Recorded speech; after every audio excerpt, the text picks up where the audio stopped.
Hello learners, very good afternoon to you. Welcome to my YouTube channel. Today I have brought for you in the part of speech non-finites.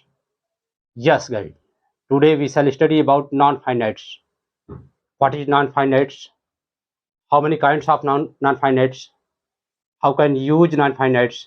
etc. We shall discuss and study about this topic.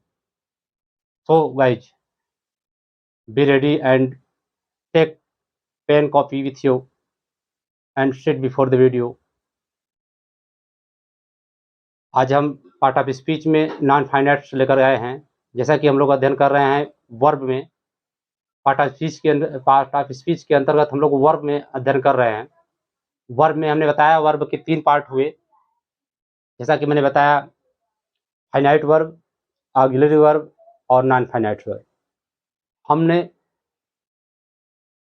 Finites verb और auxiliary verb के बारे में हम लोग बहुत ही अच्छे से हम लोग अध्ययन किए और उसमें हम लोगों को कहीं दिक्कत नहीं हुआ। तो आज हमारा जो वर्ब है, वर्ब के पार्ट में आज हम लोग अध्ययन करने वाले हैं नॉन फाइनाइट्स। नॉन फाइनाइट्स बड़ा ही अच्छा टॉपिक है। अब लोग देखते हैं नॉन फाइनाइट्स का प्रयोग बहुत ही ग्रामर पोर्शन में इसका अहम भूमिका अदा करता है यह टॉपिक। अतः हर स्टूडेंट को इसके बारे में जानना जरूरी है। ये कॉम्पिटिटिव एग्जामिनेशन से लेकर के सब जगह यह देता रहता है, क्लासेस में भी हम लोग अध्ययन करते आए हैं। तो आज हम चलते हैं अपने टॉपिक पर। नॉन फाइनाइट्स लोग से पढ़ते हैं नॉन फाइनाइट या नॉन फाइनाइट्स, तो हम नॉन फाइनाइट से बोल रहे हैं। नॉन फाइनाइट्स क्या होता है? देखिए, अगर हम देखते हैं नॉन फाइनाइट्स के अंतर्गत क्या होता है, इसको लिखेंगे हम कि क्रिया के वे रूप जो सब्जेक्ट के पर्सन तथा नंबर से प्रभावित नहीं होते तथा जिससे टेंस की कोई जानकारी नहीं होती, उसे नॉन फाइनाइट्स कहते हैं। बहुत ही अचूक और बहुत ही बढ़िया मैंने शब्द सेलेक्ट किया है इसकी परिभाषा के लिए। हमने क्या किया कि क्रिया के वे रूप, वर्ब के बारे में आप जान ही रहे हैं वर्ब किसे कहते हैं। तो इसमें हमने लिखा कि क्रिया के वे रूप मतलब वर्ब की वह स्वरूप, वह रूप जो सब्जेक्ट के पर्सन तथा नंबर से प्रभावित नहीं होते। न तो इस पे कोई पर्सन का प्रभाव पड़ता है, न तो इस पे कोई नंबर का प्रभाव पड़ता है कि वह सिंगुलर है प्लूरल है। तो क्रिया के वे रूप जो सब्जेक्ट के पर्सन तथा नंबर से प्रभावित नहीं होते तथा जिनसे टेंस की कोई जानकारी नहीं होती है। मतलब टेंस, इसको हम पढ़ते समय हम यह नहीं कर सकते किस टेंस में है। While reading the non-finites, we can never recognize or we can not choose from which tense this sentence has been taken. कहने का मतलब यह है कि हम यह नहीं समझ सकते कि इसको पढ़ते समय कि किस टेंस से लिया गया है और यह किस तरह से मतलब किस टेंस का है, किस टेंस के एग्जाम्पल है, हम नहीं पता कर सकते क्योंकि इसका टेंस से कोई लेना देना नहीं होता है।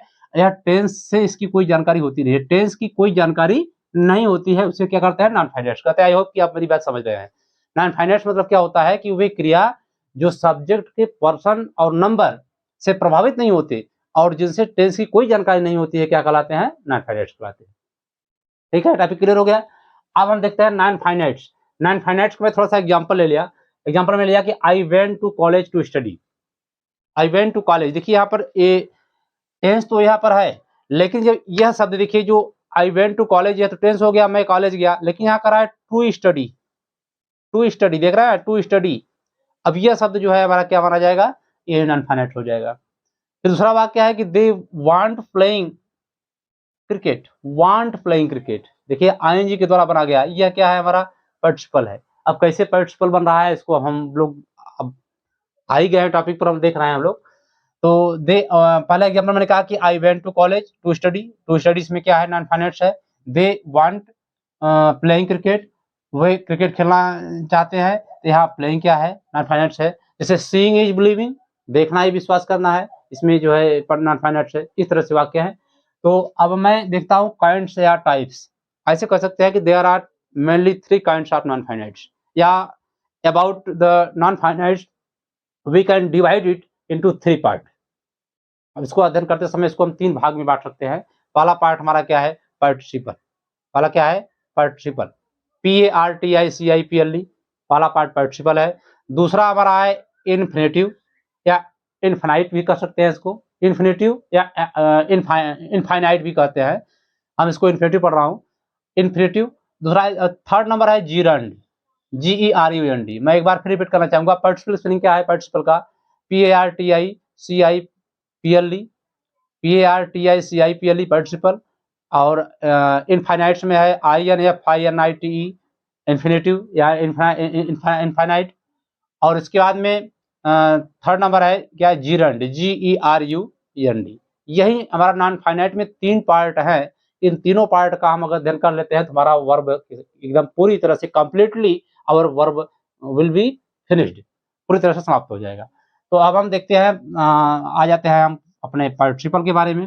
पार्टिसिपल क्या होता है, देखिए मैं यहाँ पर इसको राइट कर लिया हूँ। देखिए आप लोग पार्टिसिपल के बारे में, पार्टिसिपल होता क्या है, पार्टिसिपल के बारे में इसके ऊपर लिखा कि देखिए वे क्रियाएं या क्रिया के वे रूप या वे क्रियाएं जो वर्ब तथा एडजेक्टिव दोनों का कार्य करें, क्या कहलाते हैं, पार्टिसिपल कहलाते हैं।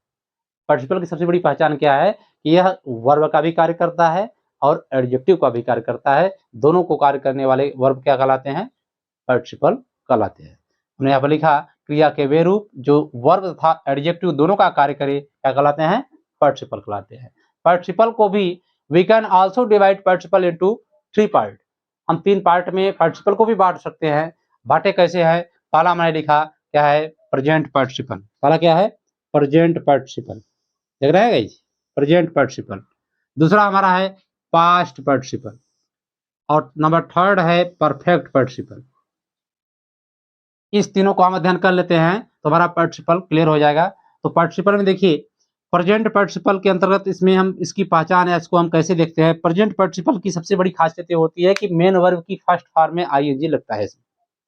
हमेशा पार्टिसिपल में क्या होता है, मेन वर्ब की फर्स्ट फॉर्म में आईएनजी का प्रयोग किया जाता है। यहाँ पर मैंने यहाँ पर लिखा हूँ कि मेन वर्ब की फर्स्ट फॉर्म में आईएनजी, या कह सकते हैं कि मुख्य क्रिया की पहली अवस्था। क्या कर सकते हैं, मुख्य क्रिया की पहली अवस्था, पहली अवस्था या फर्स्ट फॉर्म भी लिख सकते हैं, फॉर्म कर सकते हैं, ठीक है। इसको हम ऐसे कर सकते हैं। मुख्य क्रिया की पहली अवस्था में क्या लगता है, आईएनजी। मुख्य क्रिया की पहली फॉर्म में क्या, कौन सा फॉर्म होता है, फर्स्ट फॉर्म में, पहली फॉर्म में आईएनजी का प्रयोग किया जाता है, ठीक है। एग्जांपल देखता हूं, seeing the snake he ran away. देखिए पार्टिसिपल का प्रयोग किया गया। पार्टिसिपल भी हमारा 5 तरह से कार्य करता है, subjective verb, objective verb, objective complement, objective preposition और केस पोजिशन, इस तरह से प्रयोग किया जाता है। तो पार्टिसिपल यहाँ पर 5 तरह से कार्य करता है भी। तो मैं अलग ना करते हुए मैं एक भी बता दे रहा हूँ पार्टिसिपल क्या है। प्रेजेंट पार्टिसिपल देखिए मेन वर्ब की फर्स्ट फॉर्म में आईएनजी लग रहा है। यहाँ पर एग्जांपल मैंने लिया कि seeing the snake he ran away. अब इसकी पहचान, सबसे बड़ी पहचान क्या होती है, इसमें कर, करके, पर के, ता हुआ, ती हुई आदि शब्द इस तरह से आते हैं हिंदी निकालने पर। अगर इसका हम हिंदी निकालें कि seeing the snake he ran away, सर्प देख करके या सांप देख करके वह क्या हो गया, भाग गया। यहाँ पर देखिए सीइंग शब्द क्या है, पार्टिसिपल हमारा हो गया। दूसरा एग्जांपल है ही केम हियर लाफिंग, वह यहाँ हंसते हुए आया। जैसा कि मैंने बताया ता हुआ, ती हुई, ते हुए शब्द आते हैं। यहाँ पर क्या हुआ, लिखा मैंने कि ही केम हियर लाफिंग, यहाँ पर लाफिंग शब्द क्या है, पार्टिसिपल का प्रयोग किया गया, ठीक है। फिर आई सा अ bird flying in the sky, मैंने एक पक्षी को आकाश में उड़ते हुए देखा। इन द स्काई, यहाँ फ्लाइंग शब्द देख रहे हैं, ये फ्लाइंग जो है ये क्या हुआ है, यही हमारा पार्टिसिपल हो गया। फिर तीसरा, फोर्थ नंबर हमारा है we saw a boy weeping, मैंने एक रोते हुए लड़के को देखा। मैंने गाइस बताया कि पहचान में क्या है, ता हुआ, ती हुई, कर, पर आदि शब्द इसकी हिंदी आती है जोड़ने पर। जब वाक्य को सेपरेट करेंगे इंटरमीडिएट में हम लोग पढ़ेंगे, जब उसमें क्या कहते हैं सिंथेसिस में हम लोग अध्ययन करेंगे, तो उसमें देखेंगे सिंथेसिस में किस तरह से वाक्य, दो वाक्यों को जोड़ा जाता है, इसकी बात दिया जाता है। तो यहाँ पर है कि he came here laughing, I saw a bird flying in the sky, we saw a boy weeping. फिर कराए देखिए while sleeping he fell down, while, यहाँ वाइल शब्द क्या है, वाइल स्लीपिंग देख रहे हैं, यह पार्टिसिपल का प्रयोग किया गया है। वाइल स्लीपिंग शब्द है, पार्टिसिपल है, यहाँ वाइल लग गया अलग वाक्य। While sleeping he fell down, वह पढ़ते समय वह क्या हो गया, नीचे गिर पड़ा। जब दो कार्य एक साथ किया जाता है तो वहां पर हम पार्टिसिपल का प्रयोग करते हैं। जैसे कि पढ़ते पढ़ते मैं सो गया, चलते चलते वह बैठ गया, बोलते बोलते वह हंसने लगा, हाँ, इस तरह से वाक्य क्रम का प्रयोग करते हैं, तो इसका हम व्हाइल का प्रयोग करते हैं जब 2 कार्यों का एक साथ किया जाता है। तो व्हाइल स्लीपिंग मतलब सोते समय ही फेल डाउन, वह नीचे गिर गया। फिर क्या है, being thirsty I drank water. यहाँ पर देखिए जो बीइंग का प्रयोग हुआ है, बीइंग थर्स्टी जो शब्द है, बीइंग का प्रयोग वर्ब टू बी के रूप में प्रयोग किया गया है। जब is am are was were का प्रयोग जब मुख्य क्रिया के रूप में प्रयोग किए जाते हैं और इसका हिंदी होने के अर्थ में होता है, तो वहाँ पर भी हम क्या करते हैं, पार्टिसिपल का प्रयोग करते हैं। तो being thirsty I drank water, प्यास प्यास प्यास से पीड़ित होकर के या मैं प्यासा होकर के पानी पिया। इस तरह से मैंने अध्ययन किया हम लोग। फिर मैं एक बार आपको रिपीट करना चाहूँगा, नॉन फाइनाइट्स के बारे में देख लीजिएगा फिर से। क्रिया के वे रूप जो सब्जेक्ट के पर्सन, नंबर व जेंडर से प्रभावित नहीं होते हैं और जिससे किसी टेंस की जानकारी नहीं होती है, वह क्या कहलाते हैं, नॉन फाइनाइट्स कहलाते हैं। मैंने इस चीज़ को रिपीट कर दिया। और नॉन फाइनाइट्स मुख्य रूप से 3 प्रकार के होते हैं। नॉन फाइनाइट्स 3 प्रकार के कार्य करते हैं। हमने यहाँ पर लिखा प्रेजेंट पार्टिसिपल और इन्फिनेटिव और उसके बाद में इन्फिनाइट है, फिर उसके बाद में जिरेंड है। पहला मैंने पार्टिसिपल लिया। पार्टिसिपल में हम लोग आज अध्ययन करेंगे केवल पार्टिसिपल के बारे में। पार्टिसिपल क्या होता है, 3 तरह से कार्य करता है अभी, प्रेजेंट पार्टिसिपल, पास्ट पार्टिसिपल और परफेक्ट पार्टिसिपल। प्रेजेंट पार्टिसिपल क्या होता है, प्रेजेंट पार्टिसिपल हमेशा क्या होता है, मेन वर्ब की फर्स्ट फॉर्म में आईएनजी जोड़ने से पार्टिसिपल का प्रयोग किया जाता है। मैंने एग्जांपल यहाँ पर ले लिया, 6 एग्जांपल मैंने लिया कि seeing the snake he ran away, सर्प देख करके वह भाग गया। दूसरा एग्जांपल में लिया कि ही केम हियर लाफिंग, वह यहाँ हंसते हुए आया। फिर थर्ड नंबर है आई सा अ bird flying in the sky, मैंने एक पक्षी को आकाश में उड़ते हुए देखा। We saw a boy weeping, मैंने एक लड़के को रोते हुए देखा। While sleeping he fell down, सोते समय वह नीचे गिर गया। और लास्ट 6 नंबर है कि being thirsty I drank water, प्यास से पीड़ित होकर के मैं पानी पिया। तो आज हमने क्या किया, प्रेजेंट पार्टिसिपल के बारे में हम लोग अध्ययन किया। अब इसके बाद में नेक्स्ट वीडियो नेक्स्ट जो है कि अब टॉपिक हम चलने वाले हैं किसके बारे में, हम पढ़ने वाले हैं पास्ट पार्टिसिपल और परफेक्ट पार्टिसिपल को। आप इसको नोट डाउन करिए, बहुत जल्दी लिख लीजिए, क्योंकि अब हम आगे चलने वाले हैं पास्ट पार्टिसिपल और परफेक्ट पार्टिसिपल के बारे में हम लोग अध्ययन करने वाले हैं। इसको स्क्रीनशॉट ले लीजिए या फिर इसको राइट डाउन करिए। यस गाइज, देखते हैं अब हम पास्ट पार्टिसिपल। पास्ट पार्टिसिपल, ठीक है। पास्ट पार्टिसिपल क्या है, पास्ट पार्टिसिपल हम कैसे पहचानते हैं कि मुख्य क्रिया की थर्ड फॉर्म, मुख्य क्रिया की थर्ड फॉर्म, और हमेशा यह किसका कार्य करता है, एडजेक्टिव का कार्य करता है। ये हमेशा वाक्य में एडजेक्टिव का कार्य करता है। मैंने नोट्स में लिख दिया कि पास्ट पार्टिसिपल की पहचान कब करते हैं कि हमेशा यह वाक्य में एडजेक्टिव का कार्य करता है। हिंदी में इसका अर्थ क्या होता है, हुआ और हुई या हुए शब्द होता है, ठीक है भाई। क्या मैंने बताया कि पास्ट पार्टिसिपल मुख्य क्रिया की थर्ड फॉर्म लगाने से बनता है। हिंदी में इसका अर्थ हुआ, हुई और हुए होता है। और इसके बाद में पास्ट पार्टिसिपल वाक्य में एडजेक्टिव का कार्य करता है। किसका कार्य करता है, हमेशा एडजेक्टिव का कार्य करता है। और इसकी सबसे बड़ी पहचान यह है कि यह पास्ट पार्टिसिपल के द्वारा वाक्य कब जोड़ा जाता है कि जब एक कार्य खत्म हो गया हो या एक कार्य पहले कभी हुआ हो। खत्म से मतलब नहीं है, यहाँ पर कोई कार्य पहले हो गया है और फिर दूसरा कार्य उसके बहुत समय बाद हुआ हो। जैसे मैंने मैंने यह कलम पाई, मैं एग्जांपल दे रहा हूँ, मेरी बात ध्यान दीजिएगा कि मैंने यह कलम पाई, यह खो गई थी। ये वाक्य मेरा अलग अलग है। तो I found this pen, it was lost, मैंने इस कलम को पाया। आई फाउंड दिस पेन या I found it pen, it was lost, यह गुम हो गया था। मतलब इसमें एडजेक्टिव की थर्ड फॉर्म लगती है और ये हमारे आवाज में लगता है वाक्य में। तो इसका कैसे हम कंबाइन करेंगे, I found this lost pen या I found it lost pen, मैं इस खोए हुए कलम को पाया। एग्जाम्पल मैं द्वारा दिया हूँ इसमें, जैसे I found my lost bag, I found my lost, देखिए लॉस्ट शब्द क्या है, थर्ड फॉर्म लगा हुआ है और बैग के बारे में लग गया कि मैंने, यहाँ फाउंड शब्द क्या है, यह भी मेन वर्ब की क्या है, सेकेंड फॉर्म है। I found my lost bag, मैंने अपने खोए हुए बैग को क्या किया, मैं पा गया। दूसरा, I saw a lame man laid on the road, मैंने एक आदमी को देखा, कैसे आदमी को, लूजे लंगड़े, लेम मिस्ता लूजा लंगड़ा आदमी को देखा, laid, laid on the, LAID है, LAID, लेड ऑन द, ठीक है भाई, LAID है, लेड, लेड मतलब पड़ा होना, LAID, लेड मैंने पड़ा होना होता है। तो यहाँ मैंने लिखा कि I saw a lame man laid on the road, laid मतलब पड़ा हुआ, मैंने एक आदमी को सड़क पर पड़ा हुआ देखा, LAI डी, लेड में होता है पड़ा हुआ, LAID, ठीक है। मैं इसको स्पष्ट कर दे रहा हूँ, और लेड में होता है पड़ा हुआ, LAID, ठीक। देखिए, आई saw a lame man lead, LAID, lead में होता है पड़ा हुआ, ठीक है। ले का पास्ट टेंस है, ले भाई का पास्ट टेंस है, लाई का पास्ट टेंस है, ले का। तो I saw a lame man laid on the road, मैंने सड़क पर पड़े हुए आदमी को देखा। फिर we saw a dead body covered with the white cloth, मैंने एक मृतक शरीर को देखा, कैसा था वह, ढका हुआ था, कैसे, सफेद कपड़े से ढका हुआ था, सफेद कपड़े से क्या हुआ था, ढका हुआ था, ठीक है। फिर देखिए, सी सा अ बॉय वुंडेड, वह एक घायल लड़के को देखी। कहने का मतलब देखिए क्या है, लड़का घायल हुआ था पहले से ही, उसको देखी है। फिर कह रहा है we saw a dead body covered with white cloth, मैंने एक मृतक शरीर को देखा हुआ, कैसे ढपा हुआ था, वह सफेद कपड़े ढपा हुआ था। मतलब दोनों कार्य में काफी अंतराल हुआ है, एक काम पहले खत्म हुआ है, उसकी जानकारी नहीं थी कि कब खत्म हुआ है, फिर इसके बाद दूसरा कार्य हुआ है, ऐसे कर सकते हैं हम। यहाँ पर एग्जाम्पल द्वारा स्पष्ट मैंने कर दिया। अब आ जाते हैं परफेक्ट पार्टिसिपल, किसके बारे में, परफेक्ट पार्टिसिपल को देखते हैं। परफेक्ट पार्टिसिपल क्या होता है, परफेक्ट से मालूम ही पड़ रहा है, जो है परफेक्ट, परफेक्ट से मालूम ही पड़ रहा है कि वाक्य क्या हो गया है, पूर्ण हो गया है, एकदम पूरा हो गया है। जैसे मैंने अपना पाठ याद किया, मैं सोने चला गया। नौकर ने कमरे को साफ किया, वह अपने घर चला गया।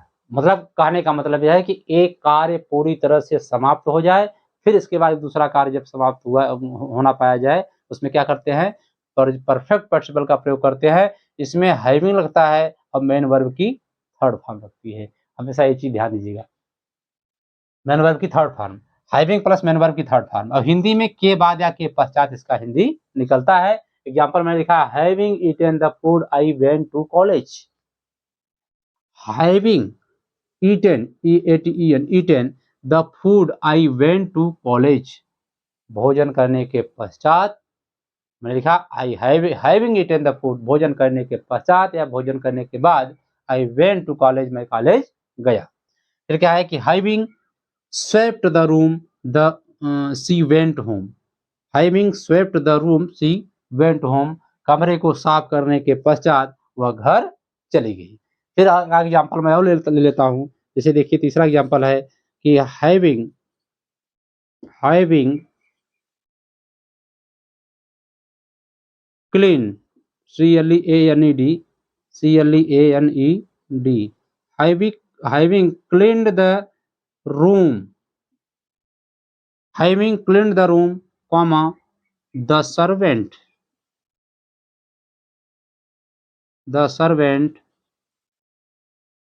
Went home. एक एग्जाम्पल मैंने क्या लिया कि having cleaned the room, the servant went home. मतलब कहने का मतलब यह है कि हैविंग के बाद क्लीन लग गया, फिर जो है कि क्या हुआ, नौकर ने कमरे को साफ किया, स्पष्ट मतलब क्लीन किया, फिर उसके बाद घर चला गया। फिर एग्जाम्पल मेरे और ले लेते हैं, जिसमें इसे देखिए, हैविंग हैविंग बीन, देखिए आप पैसिव वाक्य होने के नाते मैंने क्या किया, बीन लगा दिया। Having been given a book, given a book, देखिए guys, having been given a book by me, he went away, he went away. वाक्य को ध्यान दीजिएगा कि having been given a book by me, he went away. इसका क्या होगा, I give him a book, I give him a book, he went away. देखिए जब किसी वाक्य का ऑब्जेक्ट ही दूसरा कार्य करने लगे, क्या करता है, वहां पर वाक्य करता है पैसिव वॉइस बना देते हैं, ठीक है। और क्या लिखा कि दोनों कार्य है वाक्य में क्या हुआ, अलग अलग है, लेकिन क्या हुआ, एक कार्य आरंभ हुआ और फिर उसी का जो है कि अर्थ दूसरा आ गया, ठीक है। आई give him a book, he went away, I give him a book, he went away, मैंने उसको एक किताब दिया, वह चला गया। अब जिसको मैंने किताब दिया वही फिर क्या हो गया, चला गया। तो ऐसे बात क्या करेंगे, having been given a book by me, he went away. इसका पैसिव वॉइस इस तरह से बना, वाक्य में पैसिव करके बना दिया। मैं थोड़ा सा डिफिकल्ट भाग ले लिया इसको, तो ये चीज है, यह पैसिव वॉइस का हो गया। तो मैं फिर एक बार रिपीट करना चाहूंगा आपको कि पार्टिसिपल कितने प्रकार के होते हैं, 3 प्रकार के होते हैं। प्रेजेंट पार्टिसिपल क्या होता है, मेन वर्ब के फर्स्ट फॉर्म में आईएनजी लगा, और पास्ट पार्टिसिपल क्या हुआ, इसमें थर्ड फॉर्म लग गया, और वो जो है कि परफेक्ट पार्टिसिपल क्या होता है, हैविंग के साथ मेन वर्ब की थर्ड फॉर्म प्रयोग किया जाता है। एग्जाम्पल के द्वारा मैंने सब स्पष्ट कर दिया। आई होप कि आप लोग को बात समझ आ गई होगी, आप लोग इस तरह से इस चीज़ को अच्छी तरह समझ गए होंगे। अब हम जो है कि अगले टॉपिक को हम लोग पढ़ने वाले हैं, इसके बारे में इन्फिनेटिव के बारे में पढ़ेंगे। किसके बारे में, इन्फिनेटिव, ठीक है, इन्फिनाइट वर्ड के बारे में पढ़ेंगे। जैसा कि मैंने लिखा था, वर्ब में हमने जो हमने पढ़ा, आज हमने पढ़ा पार्टिसिपल, इसके बाद में इन्फिनेटिव पढ़ेंगे, इन्फिनेटिव पढ़ाएंगे, और उसके बाद फिर जिरंड पढ़ेंगे, ठीक है।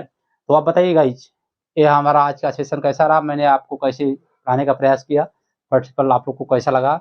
आई होप कि आप लोग को पार्टिसिपल अच्छी तरह समझ में आ गया होगा। तो हम लोग फिर अगले टॉपिक पर चलते हैं, तब तक के लिए जय हिंद।